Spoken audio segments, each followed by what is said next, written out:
আফসোস এবং কষ্টের জায়গা সেই শাপলা চত্বরের যে লোহমর্ষক ঘটনা, এই ঘটনার বিচার আজ পর্যন্ত আমরা লক্ষ্য করি নাই। এই সরকারের উচিত ছিল বিডিআর হত্যাকাণ্ড, ওই শাপলা চত্বরের হত্যাকাণ্ড এবং আওয়ামী ফেরাউনের দুঃশাসনকালে যে সকল নারকীয় হত্যাকাণ্ড আওয়ামী লীগ চালিয়েছিল, প্রত্যেকটা ঘটনার সুষ্ঠু সমাধান কল্পে বিচারের অগ্রগতি সামনে নিয়ে আসা, বিচার করা। কিন্তু কার্যতপক্ষে তারা সেরকম দৃশ্যমান কিছু দেখাতে পারে নাই। এজন্যই আমাদের কষ্ট। আলেম সমাজের রক্তে রঞ্জিত হলো শাপলা চত্বর, অথচ আলেম সমাজের সেই লোহমর্ষক ঘটনার বিচার আজও আমরা আশার আলো দেখতে পাচ্ছি না। ব্যক্তিকে মাস্টার মাইন্ড বলার কোনো সুযোগ নেই, আমরা শুধুমাত্র অংশগ্রহণকারী। এটা জাস্ট আলেম সমাজের লাইনে বক্তব্যটা দিচ্ছে, এই জন্যই নিয়ে আসলাম।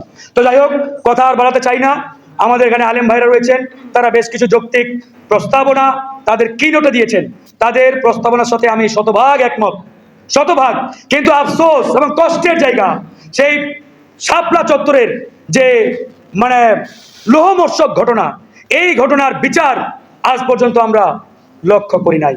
এই সরকারের উচিত ছিল বিডিআর হত্যাকাণ্ড, ওই শাপলা চত্বরের হত্যাকাণ্ড এবং আওয়ামী ফেরাউনের দুঃশাসনকালে যে সকল নারকীয় হত্যাকাণ্ড আওয়ামী লীগ চালিয়েছিল, প্রত্যেকটা ঘটনার সুষ্ঠু সমাধান কল্পে বিচারের অগ্রগতি সামনে নিয়ে আসা, বিচার করা।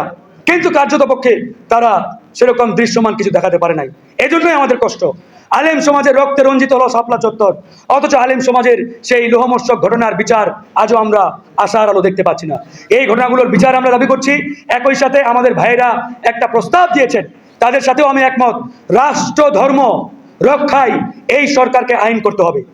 রাষ্ট্র ধর্ম বিরোধী কেউ যদি কোনো স্টেটমেন্ট দেয়, বক্তব্য দেয়, তার বিরুদ্ধে কি শাস্তি, সেই আইন আমরা বাংলাদেশে চাই, ঠিক কিনা?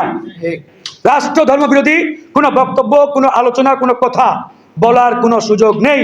এটাই সরকারকে আইন করে বাস্তবায়ন করতে হবে। ভালো থাকবেন, আল্লাহ হাফিজ, আসসালামু আলাইকুম। শেষ করার জন্য অনেক